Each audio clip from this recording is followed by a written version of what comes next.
the national championship. The Florida Gators have won the Southeastern Conference Championship.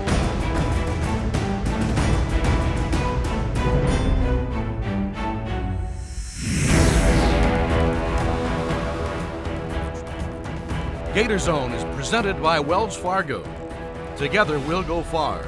Hey everybody, welcome to another episode of GatorZone. Jeff Cardozo here with you, subbing for Megan this week. We have Gareth Gutierrez. Always fun to have Gareth, and always fun to be at James G. Presley Stadium, home of the Florida soccer team. And we're going to start off here because our first feature today features a soccer player. She transferred in from Kansas, redshirt sophomore midfielder, part of a big sports family. Here's Shelby Granath with more about Parker Roberts. For redshirt sophomore Parker Roberts, being athletic is in her blood. Her great-grandfather wrestled at Kansas. One of her great-uncles played football at KU. Another great-uncle is in the Boston Red Sox Hall of Fame, and her grandmother played tennis at Mississippi State College for Women. I think I wanted to be like them. I wanted to carry on the Roberts tradition of being an athletic family and playing sports, so I figured if they could do it, then I can too. Like a few of her family members, Parker decided to play collegiately at Kansas. After her first season as a Jayhawk, Roberts, a member of the 2015 Big 12 All-Freshman team, was ready for a change. I chose to transfer to Florida just because of the amazing environment here. I mean, there's nothing like it. You're competing for an SEC title and a national championship every single day. And then the fact that every sport here is so good and so competitive and everyone just kind of plays for each other. So it's something bigger than yourself. Here it's not just Gator soccer, it's the Gator community as a whole. Before she would get the chance to play for the Gators, a once-in-a-lifetime opportunity came up that Parker couldn't turn down. Roberts sat out the 2016 season to play for Team USA in the FIFA U20 World Cup. A dream come true that taught Parker a lot about herself. I would see girls wearing the USA jersey when I was younger, and I was like, I want to do that. Like, there was nothing more I wanted to do. It was a learning experience. I learned a lot of things on the field and off the field. It made me mentally stronger, physically stronger. But at the same time, there were a lot of moments that it is really hard and it's not always fun, but it taught me how to love the game again, and I was able to luckily bring that back here. Parker's experience in red, white, and blue has now helped her play as a Gator. A big reason Roberts has been able to find the back of the net is the level of intensity she plays at every single game. I think the word that comes to mind for most people when they watch her play is just her engine. Like, she's just got a big, big engine. Alan says she covers every blade of grass, and I think that's definitely true. The more ground she covers, the more difficult it is. Like, I would not want to match up with her in a game. I mean, I'd be exhausted. Sometimes I just don't know how she does it, honestly. Like, most people get tired by the end of the game, and she never gets tired. Like, she brings so much energy from when the whistle blows to the end. I can control how hard I'm working, so maybe if I'm not doing that well, then I can make up for it by working harder and doing the things that I can control. Not only does she bring a lot of energy, but Parker is also a gritty player who isn't afraid to make the physical plays. No, I guess on the field I'm kind of aggressive sometimes. I don't know, I like to, I guess they call it the dirty work. I guess I'm pretty good in the air. I do a lot of the headers. I like to slide tackle. Her willingness to physically get involved in the game, whether that's win a challenging header, whether that's dive in for a tackle, whether that's make a huge run forward, she's always willing and up and able for the physical part of it. She never gives up. She fights for everything. Like, when she's going into those tackles and winning those headers, I think it makes us want to do the same thing. From Lawrence, Kansas to Gainesville, Florida, and a World Cup in between, it's safe to say Parker Roberts, being a Florida Gator, has been a perfect fit. For GatorZone, I'm Shelby Granath. Good luck to the soccer team the rest of the way. They are in the heart of SEC play right now. That they are, and you know that name Parker, that would be a sweet name for just a dominating baseball hitter, parking it into the stands all the time. Always some really cool student athlete names and really cool things that the student athletes do here at the University of Florida. It was always one of my favorite times, not playing on the field, but going out in the community, visiting hospitals and schools and just meeting all the fans out there. Well, we have a group of student athletes here at the University of Florida that go and spend some time at a local elementary school mentoring some youngsters. Every week, the University of Florida student athletes volunteer as Gator mentors at Williams Elementary School.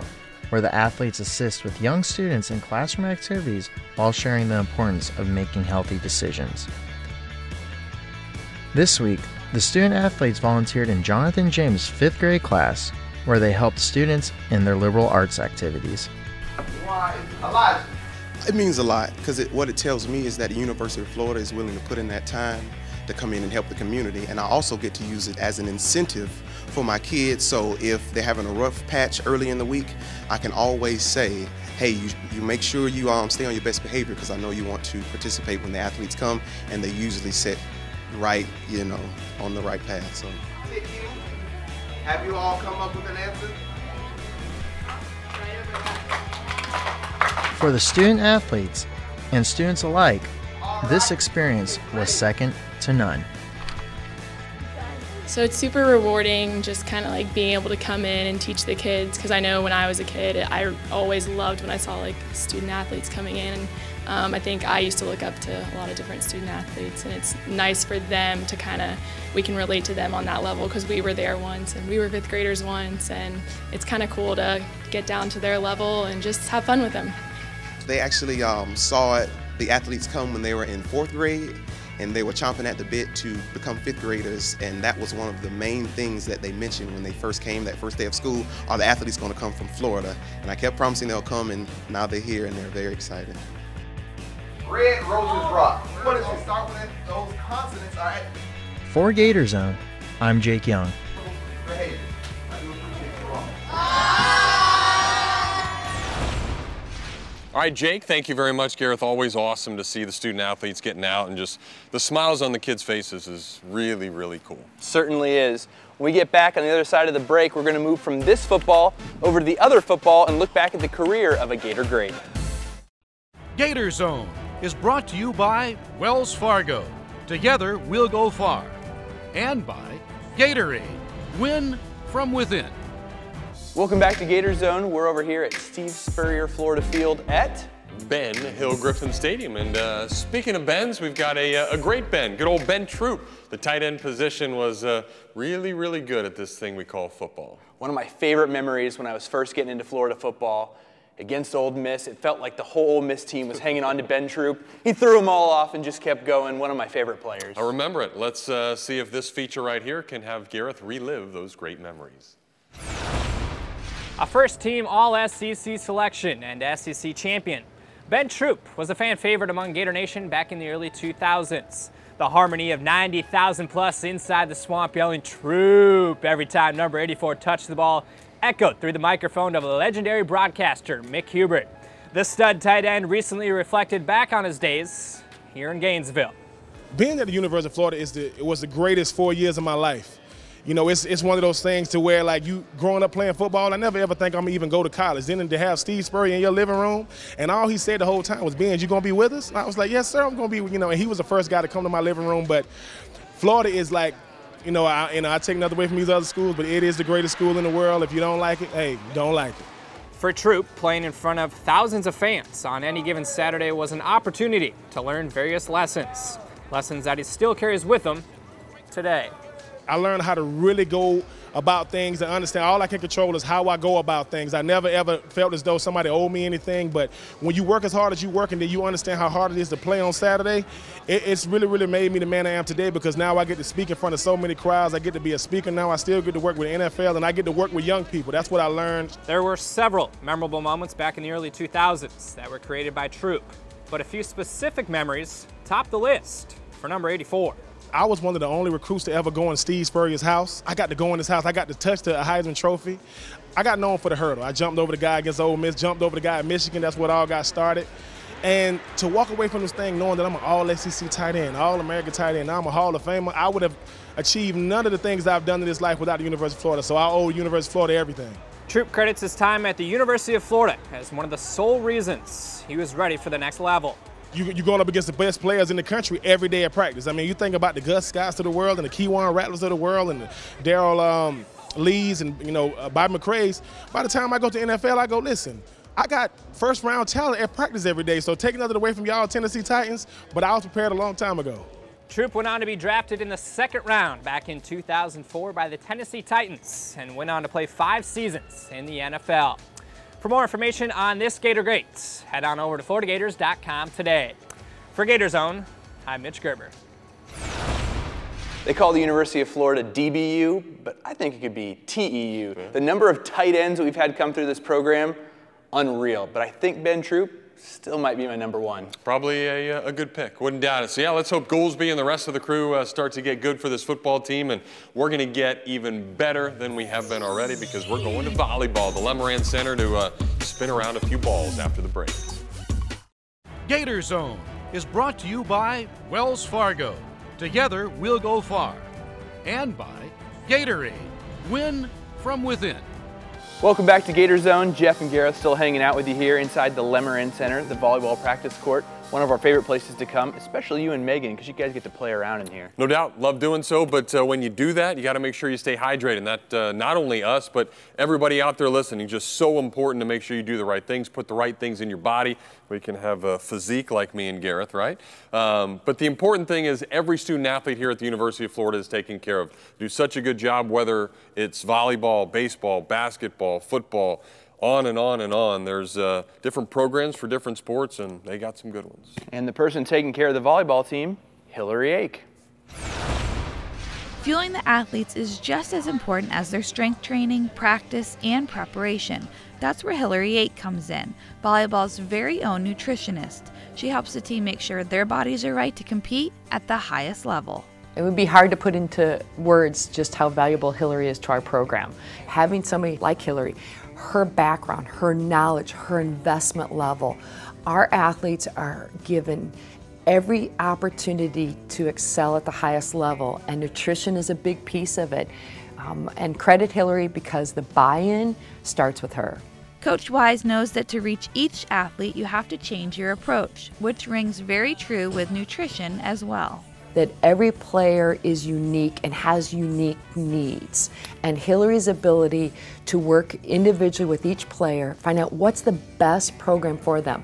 It takes a huge burden off the coaches because we don't have to worry about that. We've got the very best, the most knowledgeable, working individually with the players, plus the group education that they do. These athletes have really bought in and enjoy their cooking lessons, pregame meals, and time spent with Hillary, especially the ones that needed to put on a little weight to be more successful on the court. It's so crazy because I have so many friends that play college volleyball, and I'm like, yeah, my nutritionist, she gave me snacks so I could help gain weight, and they're just like, you have a nutritionist? And I was like, yeah, we have a specific nutritionist for volleyball, and it's so cool because Hillary's one of like our greatest friends, that she's just like there to help us out in food and just in life, and she's awesome.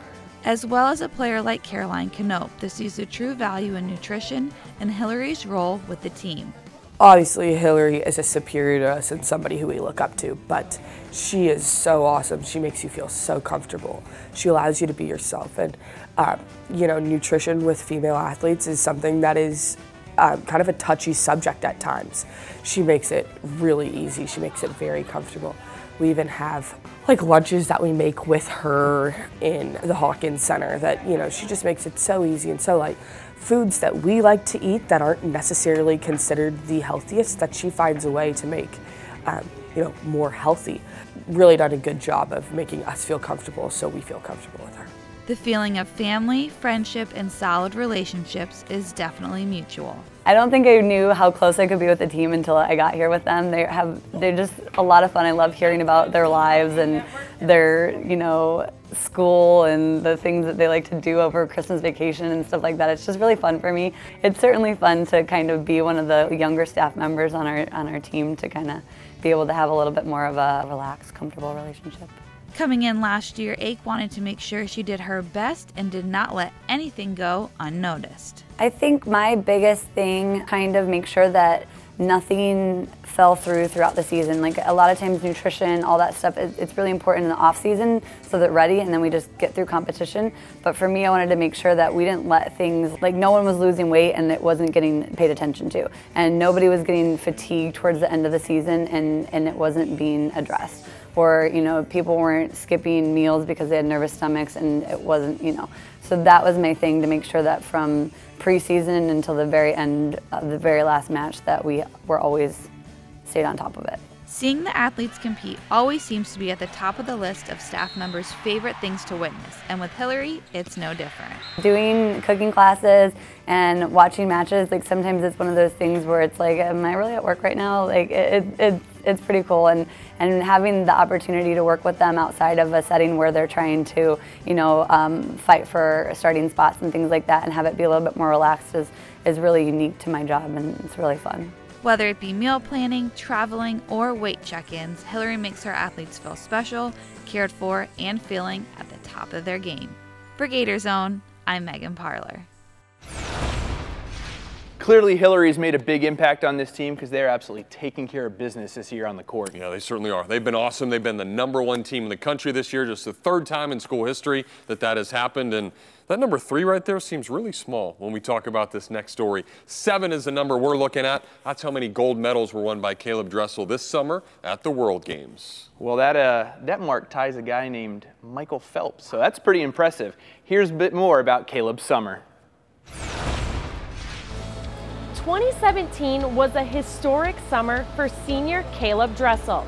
After getting his feet wet on the international stage last year at the Rio Olympics, Dressel once again put on the red, white, and blue this summer and frankly dominated in Budapest, Hungary at the FINA World Championships. As Gator fans and swimming fans may recall, Dressel came home from the 2016 Rio Olympics with 2 gold medals. An amazing accomplishment, but for Dressel, it was a learning experience. So Rio was like the first baby step, I think, welcoming me into international swimming. I only swam 1 individual there and 1 relay, so it was a nice introduction to how things work and how fast the meet really is. I was thankful for Rio. Wasn't super happy with the result, but I was excited for Hungary. Caleb Dressel had a breakout meet in Budapest, winning 3 golds in the first 5 days of competition. Then on day 7, Dressel did something no one has ever done before at the World Championships or the Olympics. He won 3 golds in 1 day. As a matter of fact, it was more like 3 golds in about 90 minutes. So most of it was pure panic going from event to event, but Troy just kept reiterating 1 event at a time. So after my 50, pretty much jogged to the warm down pool, got as much as I could, changed suits, and then went up to the ready room again. And then after 100 fly, I had an award ceremony I had to go to. So it'd be rushing to go there, get back, change my suit again for the relay. They were very lenient and they're very cooperative with me, but 1 race at a time. If you're thinking about another race when you got 10 meters to go, I don't think I would have got my hand on the wall for some of those. So it's very important to put all your energy into 1 specific thing at a time. I remember just sticking around the pool because I was like, I'm not missing this for anything. So I stayed at the pool even though I didn't need to be there. I was down on deck, I watched every swim. It was great, it was unbelievable. Like those 3 swims in 1 night was just one of the best performances by a swimmer ever. Dressel concluded the FINA World Championships with 7 gold medals, tying the GOAT Michael Phelps for the most golds won at 1 World Championship. After his historic performance, Caleb was named the male swimmer of the championship meet. He was then later named USA Swimming's Athlete of the Year. I was happy to win it, but you know, that's my job there. If I'm wearing that flag on my cap, that should be everyone's goal on Team USA, is to win any and every event that you're signed up to swim for and represent your country with. I always knew he was capable of doing that, but he just needed that breakout meet to transfer his talent from the short course pool into the long course pool. Because I know there was a lot of people that doubted whether he would be able to kind of dominate on the world stage, especially in the long course pool. I think he just proved them all wrong. Something that helped Dressel throughout those 8 days of competition was the amount of support he had with him in Budapest. There were a total of 12 Gators competing at the World Championships, as well as Greg Troy and Anthony Nesty there as coaches.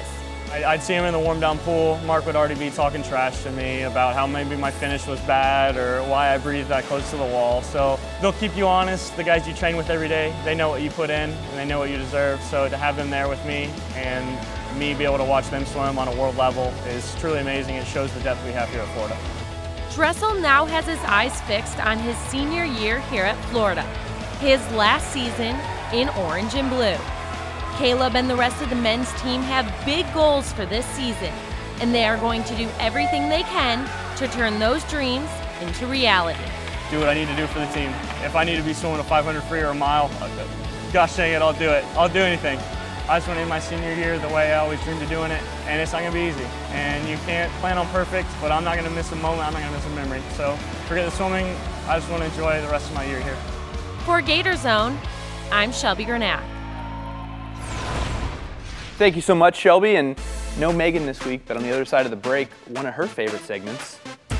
Top plays. Let's do it. Oh, I guess I was trying to make a top play, but Sir Gareth over there outdid me. Let's see what the student athletes here at the University of Florida can do. Today's top plays are brought to you by Nike. There's the snap to Franks on a play action. Now steps up, tries to run, shovels the pass forward. He's got the receiver at the 42-yard line. A catch there for Malik Davis, running inside the 35, inside the 30, and down to the 29-yard line on a beautiful athletic play by Felipe Franks before his knee went down. 3 running back. Snap to Mond, fakes to Bussey on a play action. Mond to Rainbow of O. Deep down the field throwing, and it's going to be intercepted by the Gators. Oh my! Picked up on a deep, long throw. Single receiver, power right, trips wide left. Here's Franks going to call his own number and run and breaks a tackle. Gets out to the 10, 15, 20. Franks at the 25, Franks at the 30, Franks at the 40. Franks coming near side of the 45-yard line. Breaks another tackle at the 48, crosses midfield at the 40, weaves his way back to the 30, at the 25, Franks at the 20, and finally got caught from behind and around the 13-yard line. How much? Set, tied for 61st overall. Serve, pass made for Florida. Gators go to Vermont. Vermont straight down to the floor. Jump float on the way, pass made, sent across the net by Cheyenne Husky with the right hand behind her head. Kill for Cheyenne with Husky. Pass made Duchette, set to the outside, Edmonds. Stop block for Cheyenne Husky. Up alongside Ramad Al-Hassan. Look, Jeff, just because I blocked you up at the net doesn't mean you have to sit on the bench. You can get off the bench. Sweet. Well, thank you. I'm proud of you. Good job being in the game. Good job of co-hosting this week. And it was certainly fun. Certainly fun to have all of you a part of this episode of GatorZone as well. But that's going to do it, unfortunately. But always ways to follow the Gators, isn't there? That's right. You can follow the Gators on Facebook, Twitter, Instagram, and Snapchat. And make sure you follow Jeff Cardozo. He's new to Twitter, at Jeff Cardozo UF. How about that? So many means to follow everybody that wears the orange and blue, and we're glad that you guys are. He was my partner this week. Gareth Gutierrez. I'm Jeff Cardozo. We'll see you guys next time.